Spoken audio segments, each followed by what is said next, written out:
Aupi, es que ricasco por ver este vídeo. Nada, os queríamos contar que el pasado jueves hubo pleno.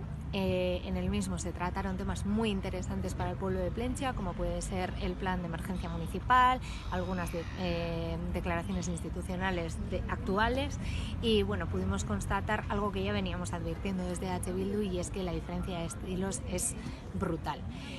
Prueba de ello es, por ejemplo, el debate que surgió acerca del procedimiento. Ya advertimos en el pleno pasado, pero sin embargo en este ha vuelto a ocurrir, que el equipo de gobierno está utilizándolo para hacer autobombo, dejándonos a la oposición, que es la mitad del pueblo en representación, sin derecho a réplica o a conocer, sin información, a conocer lo que querían decir. Otra prueba de ello es el debate sobre la reorganización de la ría, y es que pudimos ver cómo menosprecian una respuesta articulada popular en contra y cómo además hacen un brindis al sol, dejando entrever que se admiten cambios cuando la realidad es que la licitación está cerrada y no los admiten.